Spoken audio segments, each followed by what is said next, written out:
Welcome back to your Tuesday night Cincinnati sports talk show. George in the Jungle, presented as always by Remington Tavern, coming at you live from the Cincy Light Studios. Remington Tavern can be found at 8892 Glendale Milford Road, 45140, where they have their daily happy hour from 3 to 7 p.m., $5 bourbon whiskey Wednesdays, bottle cap bonanza Thursdays from 7 to 9 p.m. You can check them out on Instagram at RemyTavCincy. That's REMITAV, Cincy with a Y, or follow them on Facebook. And with that, while you're there, by the way, grab an ice cold Cincy Light on tap and help out the people who support us. But with that, George, let's get this show going. We got some playoff baseball to watch, and we'll certainly get to that. But let's start off in the W column, sir, as your Cincinnati Bearcats pull off a game that maybe they normally, under this Satterfield era, lose. And they come out in the win column, 37-34. It was quite a game.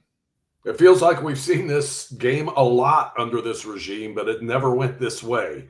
They were never able quite to get over that hump and get it done. And that final drive was unbelievable. That was so much fun to watch. I felt so good for those kids. You look at that fourth down play, that one-handed catch, and the play right before, it may have been the play right before that one was almost a pick, right? One of those plays right before that. And that was probably the worst ball and the worst decision Sorsby made all day, because he played a game that was unbelievable. His decisions in the pass game, the run game, he was in command. The only time he may have looked rattled was when he kind of tossed that one. And I don't even want to say toss it up for grabs. I think it floated on him a little. He had a receiver in the area underneath, and he just shot it over him. And that could have very well been a game-ending interception for Kansas. But he got another shot, laid it out there, and Noah Jennings made a hell of a play. And that was one of several big plays that stood out in that game. I mean, you can go back to the first drive of the game or the second drive for UC, and there were big plays there, a couple of fourth down conversions. So they did a lot of things right that, this coaching staff has told us they're getting there. They're close. They've been dragging in more talent, trying to get enough to where they can make it work like it did on Saturday. And by golly, they got it. It's one win, but it's a road win in the Big 12, and Kansas is no slouch. And they got it done in crunch time. And it felt like that whole game was crunch time the way it was going, because both teams were just throwing haymakers. 1,200 yards of offense in this one. It's insane. Unbelievable. 603 for Cincinnati. I love defense, but that was fun to watch. 603 for Cincinnati, 597 for Kansas. You mentioned those third downs. Cincinnati ends up 7 of 16 on third down and 3 of 3 on fourth down, bringing them to, between the two, 10 of 19. I'm never going to be mad when you're flirting right around that 500 mark. No, not at all. And the only thing that was a little messy was some of the penalties, but some of them were kind of head scratching and sort of, I don't like to complain about officiating. And I will say this for the officials. I haven't said this during the game. The guy's calling another penalty, and he's there sorting this thing out. They had a lot thrown at them, too. There were a lot of crazy close plays. It just, should they have called them all? I don't know. They're doing the best they can. But UC didn't have a lot of the really stupid, pre-snap penalties or things like that. And I was glad to hear Brendan Sorsby talk about the one penalty today that was critical. When you're first and goal at the one and you're an offensive lineman, and I can't quite remember what the replay showed, but don't get an offensive hold down there when it's first and goal at the one. Do not even come close to holding anyone, because you're going to get another shot at it at the one, worst case scenario, or the two. You don't need to go back to first and goal at the 11 which they had to do, and then they had to settle for a field goal. You got to keep the ball down there by the goal line and not make a mistake like that in that situation. I was glad to hear Brendan bring that up today, several days after the fact. That still sticks in his craw a little bit, and I think he and the coaches and the player himself probably all agreed on that message. Yeah, you end up with the offensive line of the week for the Big 12. You end up with second time for that too, right? In 4 games. That's pretty good work and there. I saw those grades for the linemen from PFF, and it's really weird because those individual grades weren't good.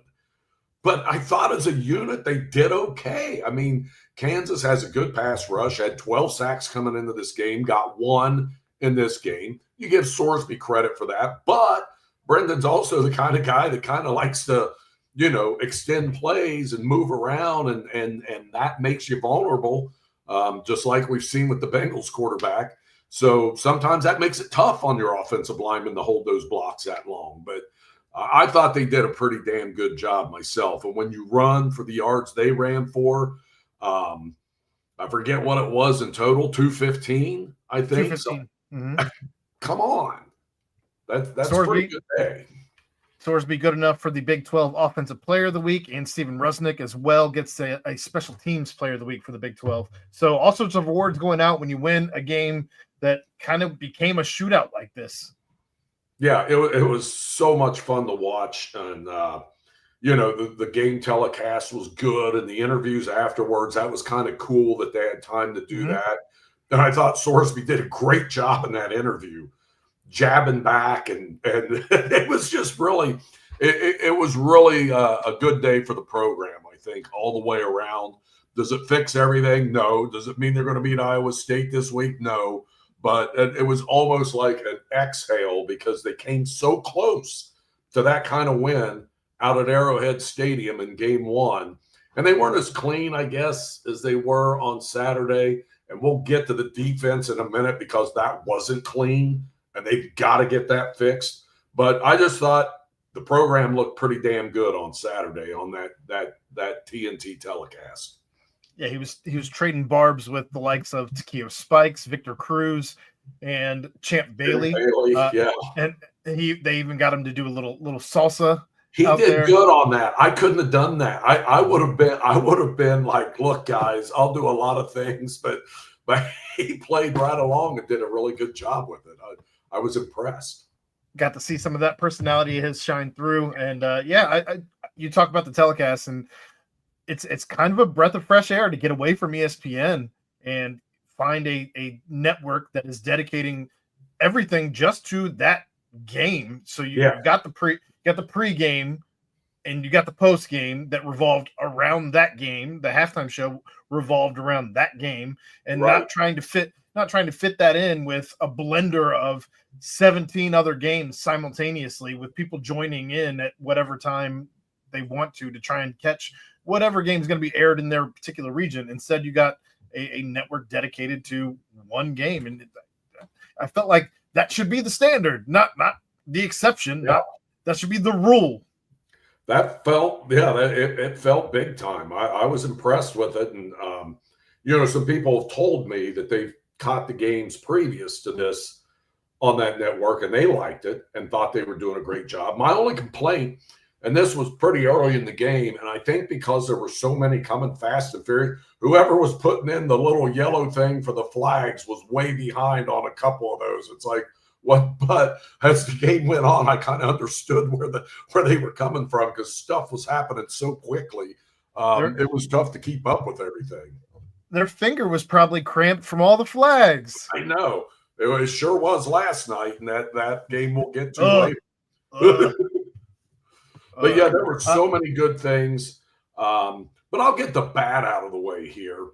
And that's defensively. Tell me if you thought the same thing I did. And I think Coach Satterfield kind of alluded to this a little bit today. It felt like when they dropped back in some zone coverage, these guys were standing there, and instead of glomming on to the nearest guy in their zone, they were waiting till the ball was thrown and then getting there and then making the move after the ball was in the air. It's like, oh, yeah, I got to go get that guy. And there were just too many open people because of that. And that kid's a terrific quarterback. He had a great day. He looked good. He knows what he's doing. He's played a lot of football at this level. But there were too many open receivers, and they've got to clamp down on that. Did they win the game? Yes, they did. They did enough to win it.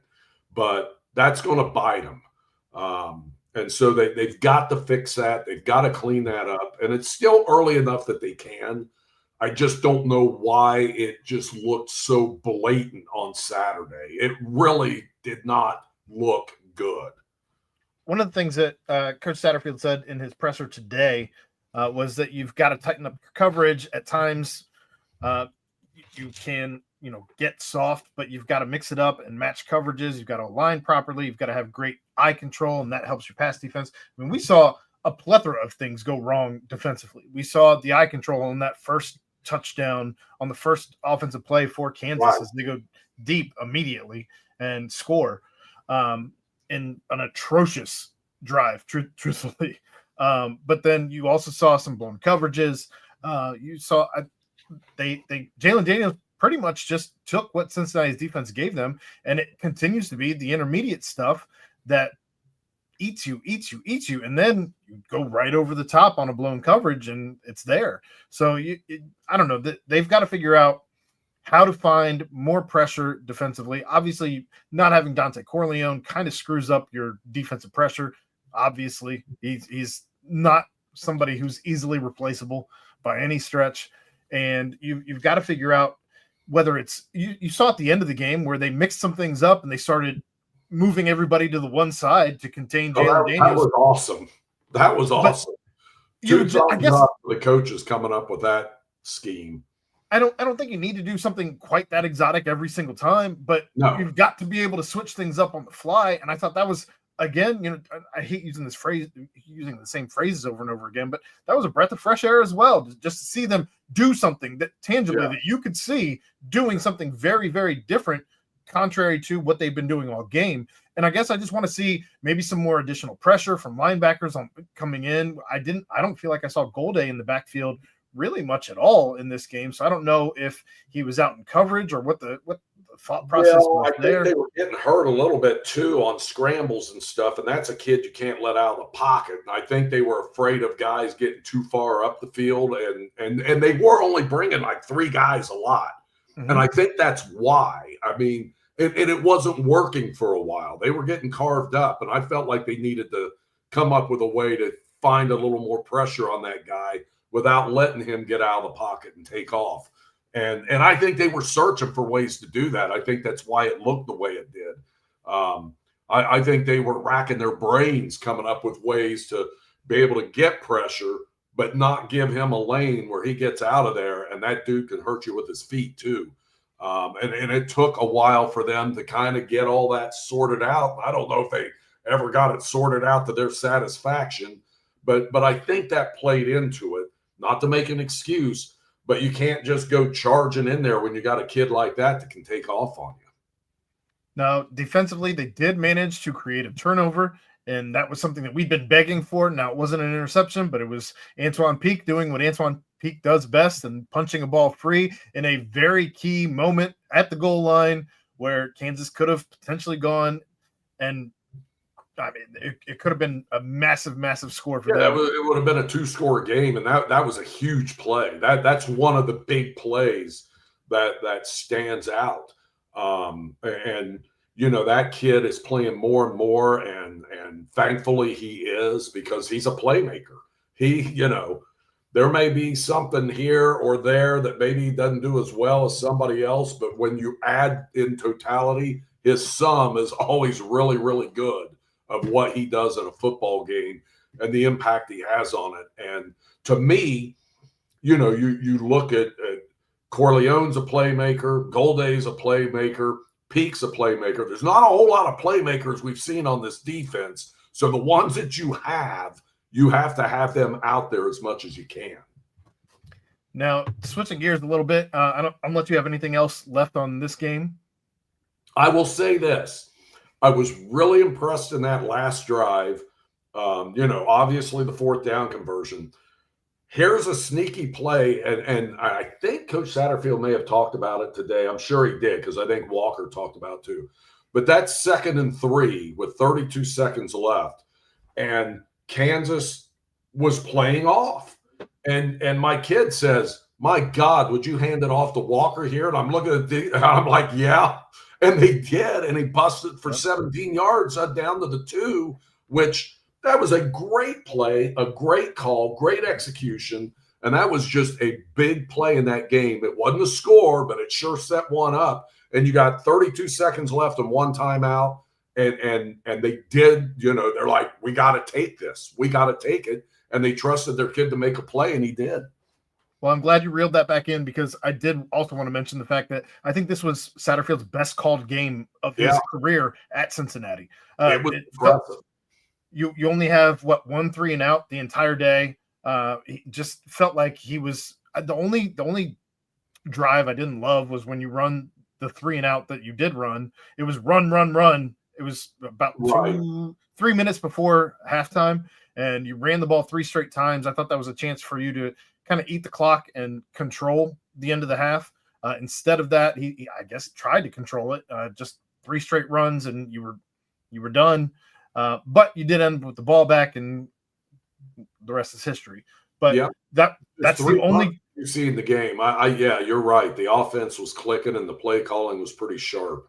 And he gets killed for that, as we all know. He does. So you got to give him credit. So looking ahead to Iowa State this week, as that game kicks off at noon on Saturday, another nooner for your Cincinnati Bearcats, because God forbid they be in any other time slot anywhere else on Saturday. But you got a sold-out Nippert Stadium against a ranked team. I believe it's the first ranked team I think I saw since Oklahoma was here in 23. Wow. I am very curious to see what they're able to do against Iowa State this year, as last year Brendan Sorsby runs for 140 yards, but he only has 66 yards passing. Not a great day at the office if you're an actual quarterback, and he said today he would rather pass the ball than run the ball every time. Mm-hmm. And I think that, having been in this program now for a year and a half, having seen this defense every single day for that year and a half, as Brendan Sorsby has, I think he is poised to certainly have a better day on Saturday than he did against Iowa State a year ago. And I'm anxious to see what he is able to do against a defense that is ballyhooed as being a stout, good defense, and it's enough to launch them into a top 25 ranking. Yeah, they're playing pretty darn well defensively right now. There is no doubt about it.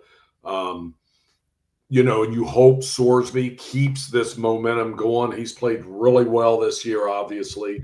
But, we saw him play really well early last season, and then some things started catching up. I think he's got a better cast of characters around him now, especially in the pass-catching role, and guys were getting open again, and that was good to see. And not only guys, he had 9 different guys and 8 of them had 2 targets or more, spreading it around, getting a lot of guys involved. Obviously, Royer had to leave the game, and it was good news to hear he'll be back, because they will need him against this Iowa State defense. So it's good that he's going to be back. Corleone's going to be back for the defense. So UC is going to be pretty darn healthy for this game.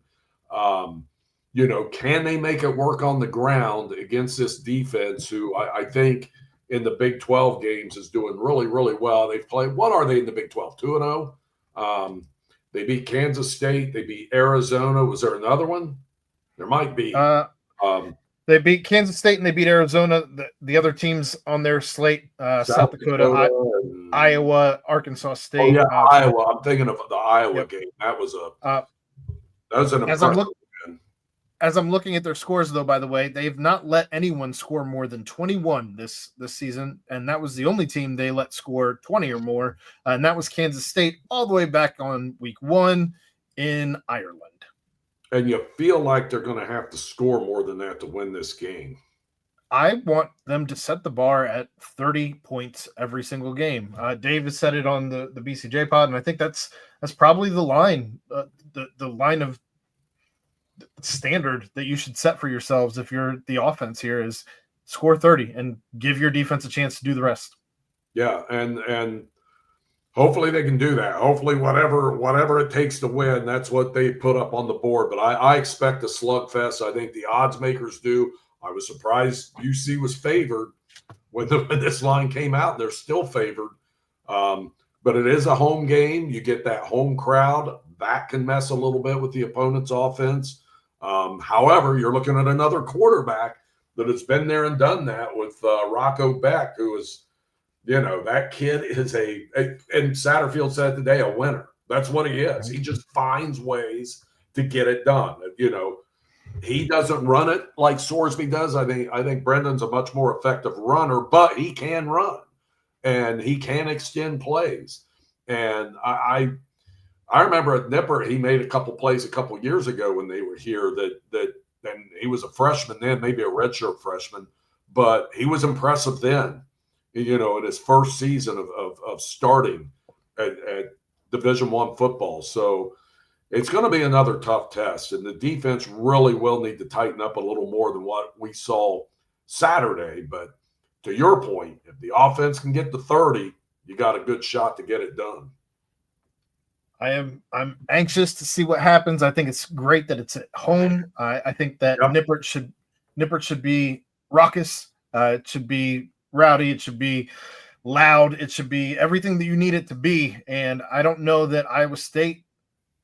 I don't know that Iowa State's been in that type of environment at Nippert. I don't know if they were here 2 years ago or not. But this should, I believe they were. But I think this should certainly give you an opportunity to just get loud and give them a leg up, give them an advantage that they haven't had a ton of opportunities to have under Scott Satterfield. Yeah, and the crowd will, bouncing off of this win and being 3-1 now, the crowd is going to be into it. I think so too. I got to get there early enough and get my donut because I said the noon kicks, I'll get a donut when I walk in, and they sell them there now. So I'm going to get a donut and head to my seat. And hopefully third downs are going to be really tough for the Iowa State offense to hear the cadence and get that head start offenses like to get. Hopefully the fans are fired up for it, and it's a little loud in there for the Cyclones. Well, we'll see how that goes. But switching gears to a team that maybe the fans aren't so enamored with at this point in time, the Cincinnati Bengals played in the national spotlight as there were 2 Monday Night Football games last night. So at least there was a little, maybe some eyes off of them. Because you had a second game that they were going up against. Yeah. But the Bengals lose to the Broncos 28-3 in Denver. Just an embarrassing loss. They didn't look like they had really anything going offensively outside of that first drive. I turned it off. I couldn't finish the game, George. I don't ever do that because I know we have to talk about it. I could not watch the game anymore. It was that bad. It was bad. It was bad. I pushed the panic button last week, and now I think I got a lot of people on that panic button bandwagon because, you saw the first 2 games, and the first game Joe was there. It wasn't like this offense was clicking. They went against the Browns defense has been playing pretty well, but still, it was just a disjointed feel to it. Same way against Jacksonville, whether Joe was in there or not, it was kind of the same deal. Somehow they get 2 wins there, and then you lose him. You're going to Minnesota, and that was a debacle up there, mainly because of turnovers. But I think even without the turnovers, they were going to get their butt kicked up there. Not as bad as the final score, but they were not going to win that game the way they played, with or without the turnovers. And then last night, no turnovers, but how many penalties? 11 that were accepted by there were 4 other flags that were declined. Seriously, there were. I know. Flew on I said I turned it off. I didn't turn it off until the fourth quarter, so I know. I saw you and plenty everybody of else, because you talked about eyeballs not being on the game. I guarantee you I was one of the few watching that fourth quarter because it was ugly. It was awful. They couldn't do anything. They can't run the ball. How bad do the Bengals panic as an organization? I don't think it's panic. I think it's damage control if you go out and find someone to bring in here because this isn't working. And they got to at least inquire and see what it's going to take to get some veteran quarterback in here that knows what they're doing. I don't think they'll step up to the Kirk Cousins level of pay because he's still got some money left on that contract. I wrote it down, $21 million left on his deal. That's probably too rich for the Bengals' blood, unfortunately. Russell Wilson's just $2 million. Jameis Winston, he's got another year left on his deal. He's $8 million. Here's one for you. Joe Flacco. Well, that's one. What about Andy Dalton? What about Andy Dalton? I don't think he would come back here. And I don't think he's the answer now. I think if you're going to make a move, it's probably not going to be him. However, he's signed through next year. He's only costing $3 million if you pick him up. He's a veteran. I don't know how much he knows about what Zach does with his offense because, they were like two ships passing in the night. So he benched him on his birthday, George. I know. They did. But I would it's not my money, but out of Wilson, Winston, Flacco, Dalton, throw some more out there. I would still prefer Kirk Cousins. Bridgewater. I know he's in like television commercials now as a backup on Progressive or something, isn't he? Teddy, maybe. Yeah. They called him a professional backup. What's the guy's name with the Fu Manchu? He's with Kansas City now. Gardner Minshew. Oh, yeah, Gardner Minshew. That guy's been around the block and he's really not that old, but he's been around the block. But there's no way Kansas City's trading anybody without giving, not to the Bengals, without a king's ransom. But I don't know. Browning's the sole problem either. There's a lot of issues. I agree. And so I bring up again, Brian Callahan relinquished the offensive play calling duties in Tennessee because things aren't going well. Things are going so bad, in fact, that Cam Ward is out here saying, if we're going to keep it a buck, we ass. And talking about the Tennessee Titans. They're terrible. But if Zach Taylor wants to stay here in Cincinnati as a head coach, I think the only way that he should be allowed to stay is give the play calling to anyone else at this point. You can't continue to blame the offensive line coaches every single year. You can't continue to shift the blame to the defensive coordinator every single year. At some point, it has to be the offensive coordinator, and I'm not going to put it on whoever has the title. I'm going to put it on the head coach who's making the calls every single down because that's what you did to yourself. And you are right. He's the head coach. He's the guy in charge, and he's the one that is supposed to figure out how to fix this thing and get it back on the tracks. And what they did between – sometimes you watch this team play and wonder what they've done the whole offseason. But what they did between the Minnesota game and the Denver game, nothing changed. It really only got worse from an execution standpoint. Lucas Patrick's back, George. Don't worry. Yeah, that's it's. I mean, you look at these plays, and I'm looking at this last night, and I'm like, okay, Browning's in. He's under duress. This is still when the game is not completely out of hand. It's like 14-3 or whatever. But they're running these plays, and it just felt like now there were a couple short passes to Chase that did absolutely nothing. Those ones right at the line of scrimmage. Yep. But get him open on some of these short slants and other patterns, instead of everything either being a horizontal pass to him or vertical where you're taking a shot down the sideline. Same way with T. And I'm looking, and it's like, okay, Browning on that play, those two guys kind of went long. His two short guys couldn't get open. One of them was a running back. They're both covered, and he's screwed. Run these guys in shorter routes because they can get open. But none of that seemed to happen. And I don't know what's going on there. I know that's oversimplified, but that's what I saw. Yeah.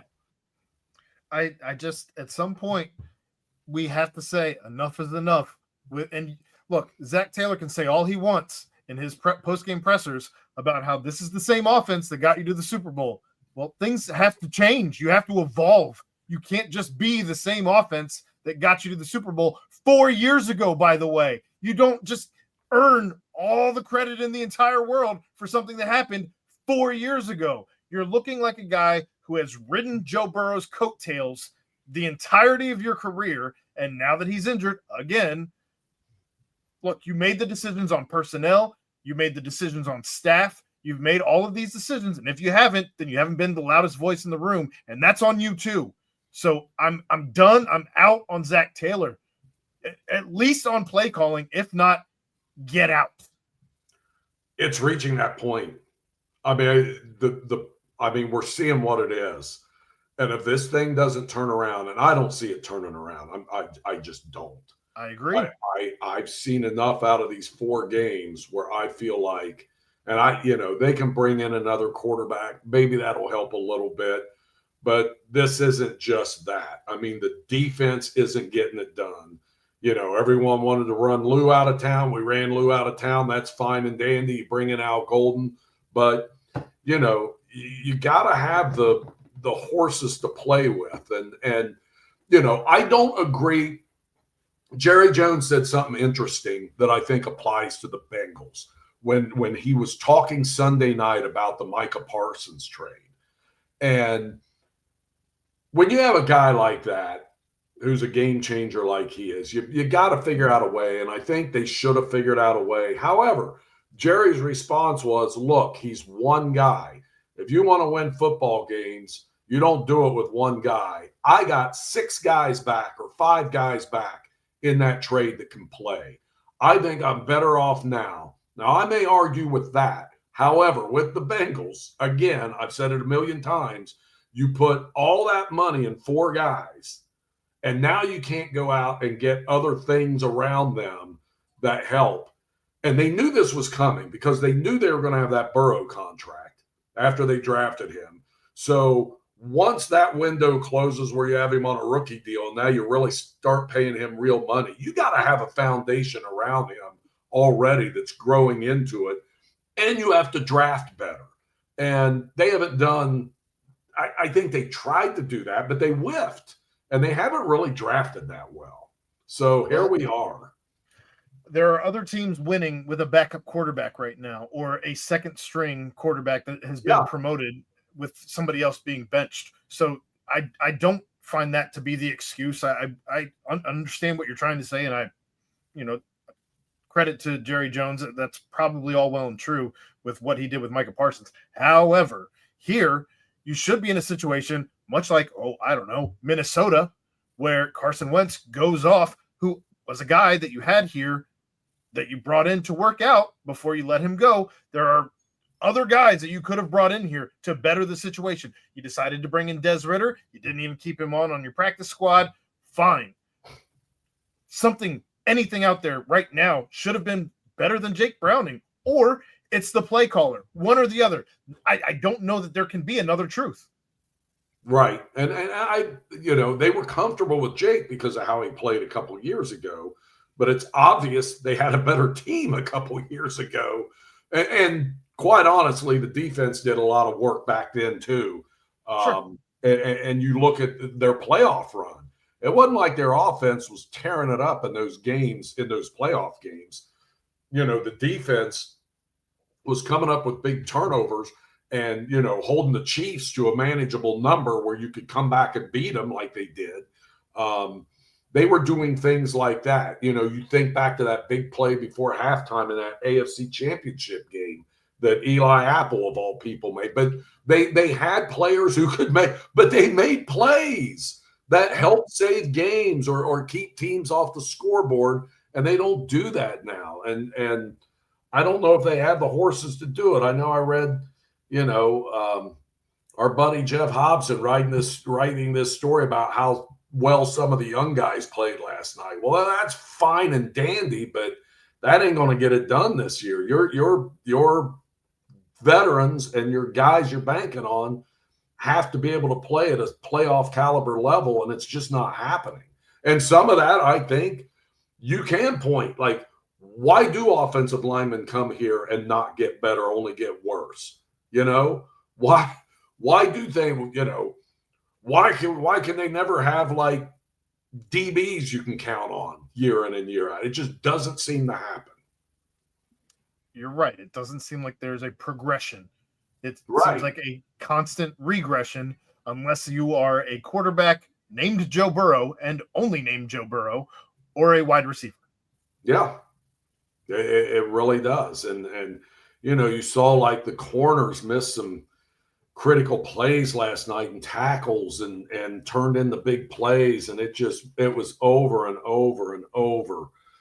And it's not, I mean, I pushed the panic button last week. This week it feels like I'm giving up. They're 2-2, but this is the worst I have ever felt about a team being 2-2 in football, I think. It feels like they are about 2-10 right now.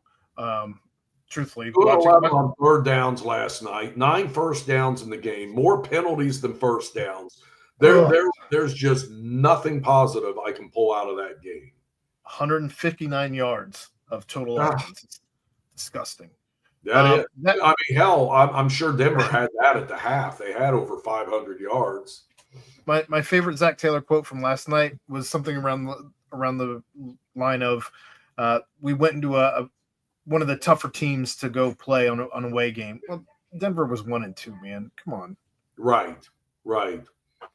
Bo Nix is the quarterback. They may turn out to be pretty good. They may turn out to be pretty good, but I watched the game, and I'll tell you what, there were guys getting open, and I remember one play. It may have been the pass to the running back that Nix kind of threw a little too hard and a little too high, and the kid almost – I'm like, he's missed a couple of really open guys.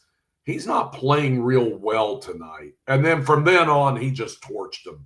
I don't think he missed a pass after I thought that. It was a tough watch. Next week we get to do it all over again. Sunday afternoon, another game where you have more eyeballs. Great. Let's trade those time slots with the Bearcats. 4:25 game as the Bengals host the Lions. Detroit currently favored 10.5. Yeah, that's not good when you got the home field in the NFL and you're a double-digit dog. Easy money. Same thing we see.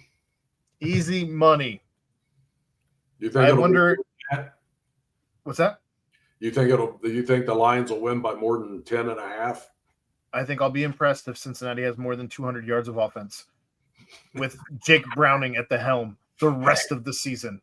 I didn't have I really felt like what we saw last night. I felt before the game that's what we were going to get, but I did not. First of all, I didn't want to have to root, for my money if I bet against the Bengals, but I thought that was kind of a no-brainer too. I really did. They played so poorly the week before, and just they haven't played well this year. We're seeing it. That's funny. Jay Gruden mentioned. That's awesome. That guy was funny. I enjoyed Jay Gruden when he was here. For those of you on the audio, the best play caller this franchise ever had was Jay Gruden, in my opinion, coming from Crypt Keeper. So, appreciate the comment. Moving on, because I don't want to talk about them anymore. Let's talk about something good. The Cincinnati Reds. Way too long, man.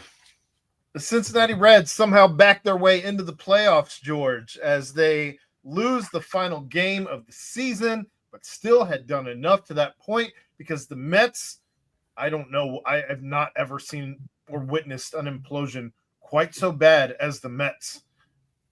Not with that kind of talent. Or That team's got some players. Their money spent. I mean, the money spent by comparison to Cincinnati is bananas. Yeah. They were big, heavy hitters at the trade deadline, bringing in a lot of guys who I would have been okay with the Cincinnati Reds making a move for any one of those guys at that point in time. And you just wonder what the hell happened.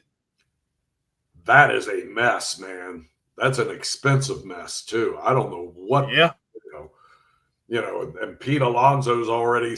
I'm out of here, man. I'm opting out. He wasted no time. I know. So that tells you, right? Something was really, really wrong in that clubhouse. And I don't know if it starts with the manager. I don't know if it's just a bad brew of player. I don't know. But that was crazy. And yes, I felt the same way. Like, it is like they backed in because they lose. And I don't know if I've ever seen a team celebrate like that with champagne in the clubhouse after a loss. That just felt odd to me. In the visitors' clubhouse, by the way. Yeah, it just felt so odd. But I will say, I won't say they backed in because they won Friday and they won Saturday in Milwaukee. In a place that has been, this to them. It's like the gold cross to the vampire, man, or the wooden stake to the vampire. I mean, anything in Milwaukee has been bad for this team. And to go into that weekend knowing we better, we sweep, we know we're in. We got to win 2 out of 3 and hope. But you want to sweep. To win those first 2 was big. Would have loved to see them win Sunday. The Marlins did them a favor, and the Mets did them a huge favor. But they got there. God bless them for celebrating it. It did feel a little odd to me that you lose that game, but you go in there and you're dumping champagne everywhere. And they had fun, and hopefully, they got it out of their system, because now comes the Dodgers in L.A., and that hasn't been good to this team, and it wasn't good this season to this team. Yeah, they play in about 17 minutes. But that said, the Dodgers finished 93-69 comparatively to the Reds 83-79. Sounds like Hunter Green, Zach Littell, and Abbott. And Abbott there in game 3. Abbott would be going against Shohei if it gets to a game 3. Ladola will not be starting because he was used out of the pen in the final game. You're going against Yamamoto and Snell. Blake Snell. It's not an easy battle. Have nobody has any confidence in you to win this because, again, payroll.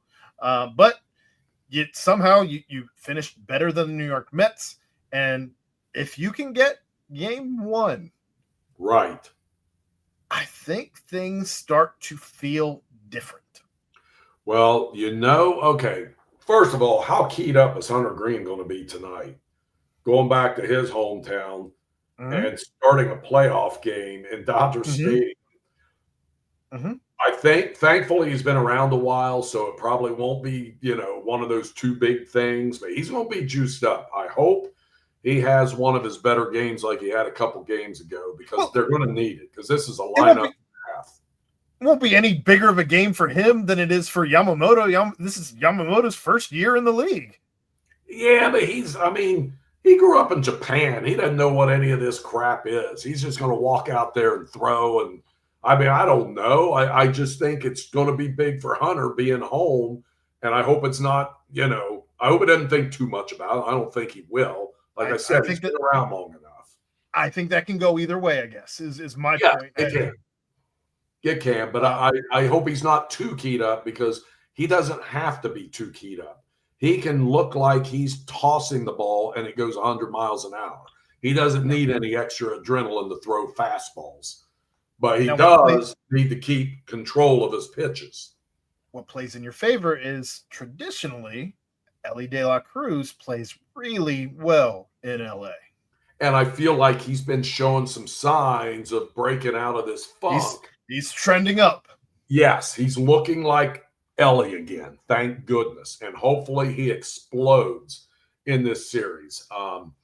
Because they need him to come up big, and he needs to start coming up big in the big spots again. It seemed like he did it a lot early on, but boy, here lately, he hasn't been as clutch as what I thought he was going to be. But nobody, it's hard to sustain that. Every career has this, especially early. Sure.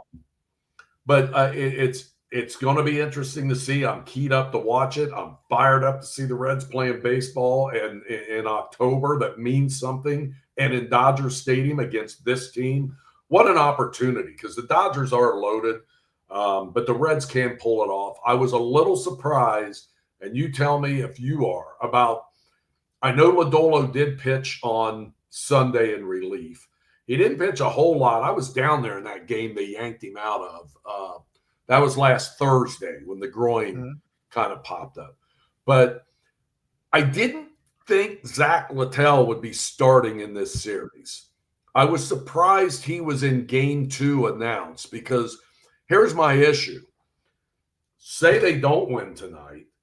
I mean, are you really going to run him out there tomorrow night in a must-win game? I don't know. Just because you announced it doesn't mean that you actually have to follow through with it. You know that. Right. It's not etched in stone. Right. That said, I'm with you. I don't know that you put all of your horses in that wagon if you lose game 1. Maybe it's one of those not showing your entire hand yet. You don't want to necessarily put the cart before the horse. We'll see what happens. I'm more interested in the fact that I found out today. I was today years old, George, when I found out that Sal Stewart made the roster for the playoffs, because the Reds got the paperwork in hours before the deadline to get the paperwork in, and nobody, it seems, knew that he was actually going to be on this roster. But as long as you were on that 40 man before noon on September 1st, so apparently they got it in like around 10 o'clock that morning to make the call up and all of that. But they filed the paperwork in time, and Sal Stewart, maybe your biggest offensive threat outside of Ellie De La Cruz on this roster, is. I want to hear you say Nick Krall made a great move. Oh, I don't put any of the moves that Nick Krall has made on Nick Krall. I put it on him doing everything with a hand tied behind his back.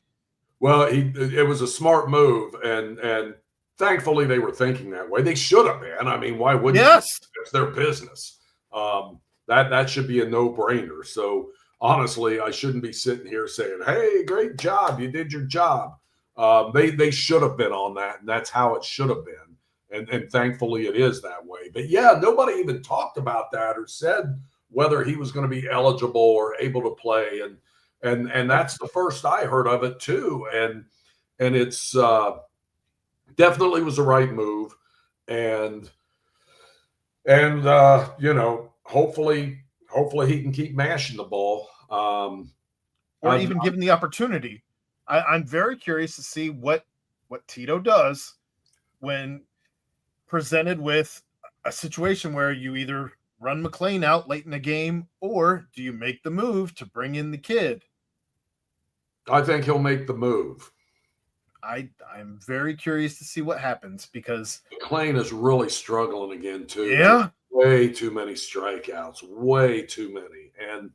And I can't put my finger on it. For a while, it was like he kept chasing all the stuff up in the zone and he wasn't catching up to it. But that's not just it now. It's just he's going to have to do a lot of work this offseason to get back to where he was, because this has not been a good season for him. But I wonder how many months into the offseason we're going to find out that he had something he probably needed surgery for in his probably at least for batting purposes, and instead he kept running out there because his defense was still serviceable, more than serviceable. But yeah, if you go down this, lineup position, obviously the Dodgers do have an edge for sure. But yeah, the thing about the Reds, and I always said, if they just get there, they have the starting pitching, to in a short series to create problems. But that was predicated on, Lodolo, Abbott, Hunter Green, not Zach Littell. I mean, his leash, obviously, I'm not a big fan of this move, but his leash will be that long. I think if he gets 2 on in the first, there will be a man up in the bullpen. And maybe that man is Lodolo. He is Correct. coming out of the pen, according to Tito, and he came out of the pen in his last appearance, so he's not on an entire outing. Right. 6 innings, 100+ pitches, or damn near. Right. So we'll see what happens in that told regard. Like hell, that groin's okay. I mean, Yeah, I for sure. think it must be if they put him in there Sunday. I was really surprised, and he had said after Thursday, because he was asked if he could come back in the playoffs, and he said, "I'm thinking about coming back Sunday if they need me. You know, if we need someone out of the pen, I want to be ready for that." And he surprisingly was, and I guess he must feel okay. So maybe the Littell thing will work. You know, the Dodgers will adjust their lineup for him, and then here comes Nick in the second inning. Well, we'll find out. We're just a couple more minutes away from first pitch, so let's finish up this show and get out of here so we can watch us some good old-fashioned baseball. But FC Cincinnati, they played on Saturday. It was Sunday. 1-1 draw as they hosted Orlando. Yeah, they gave up a late goal. It doesn't get much later than 5 minutes into the post regulation. Right. Yeah, that's a bad tie for them, and Orlando put on some serious heat, but they withstood most of it, but not the final one. So they're still in line where they can get home playoff, not through, because Philadelphia is going to probably win the conference now, just 2 matches left. But they should slide into that second position in the East. But they do, if they have aspirations of making it to that MLS Cup championship, they're going to have to play a little better. They've just been kind of here lately. Well, you still do certainly have what their potential is. You still do have a situation where Miami could pass you, as they still have only played 30 games. I still have no idea when they're playing these additional games, but they got 2 weeks left, right, or 3 in this season, because I think Cincinnati plays its last game on the 18th. So they just have 2 matches left. They play this Saturday and then in 2 weeks. So there's time there for Miami to finally catch up. Just hopefully they don't win them all. Miami's losing currently at halftime 3-1, and they play 3 games then in October to finish up their season. So they could get a maximum of 9 if they lose tonight. I think of Cincinnati, God, where did I see this? If they get a couple of draws, maybe they nail down that spot. God, I'd have to look at that table again to see. Well, and in any case, it doesn't look like they're going to be winning the plate this year. So no, they will not. It's a long shot, and I don't think it'll happen. I am with you. But they play again on Saturday as they go to New York to play the Red Bulls in a game where Cincinnati's plus 190, the Red Bulls are plus 125, the draw's plus 255. So we'll see what happens there. Saturday night, 7:30. But what's going on in high school sports, high school football, George? And get out of here. Maybe it's all about the pit this week. Friday night. Elder 6-0, first time 6-0 since 2001. Doug Ramsey, the head coach in his 30th year, having a hell of a season, and they host the Moeller Crusaders. All right. And this will decide the GCL South. Moeller's won 12 straight conference games. So, Elder, I would say Moeller's probably slightly favored, but that pit's going to be going nuts, and I'm not going to be shocked. Elder's coming off a nice win over St. X, so they've got the firepower to get it done. So that's the big game. Anderson-Turpin, big East Side rivalry this week. Anderson 6-0, blowing everybody out, it seems like. Taft is also undefeated at 6-0, playing Hughes this week. Baden's undefeated, playing Fenwick. Indian Hill, the last undefeated team in southwestern Ohio, hosting Finneytown this week. So big games there in Ohio. Cov-Cath at Highlands. It's a big game in northern Kentucky, but I'm not gonna cheat this game. Chad's Lloyd Juggernauts, 6-0, hosting 6-0 Bourbon County. Both teams in the same class, so it's going to be a hell of a battle. How about Lloyd, Chad? I'm surprised again. I'll be there, George. You will. That'll be big. So I would like to go, but I think I got to go to dinner or something with somebody. it's my 30th. Oh, really? It's You guys this have like a weekend. reunion? It's this weekend.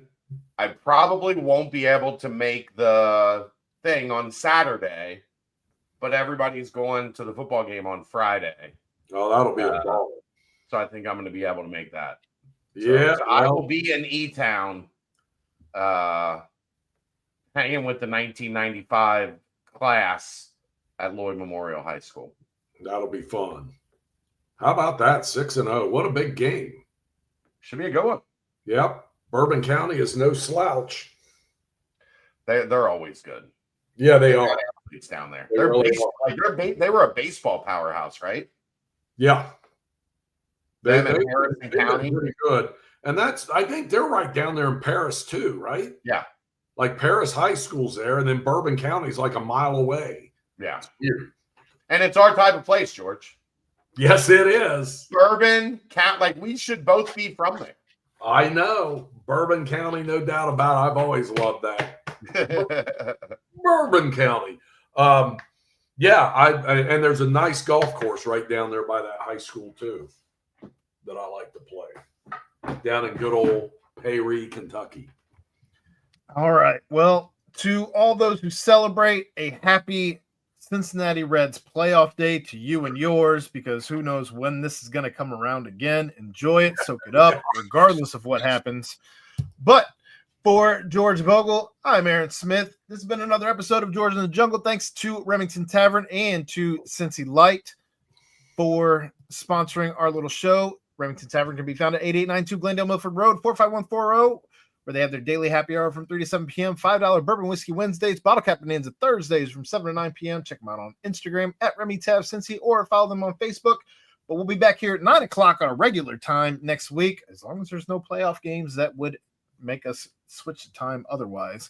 But we'll be back here to discuss all of your Cincinnati sports. Thank you, Aaron.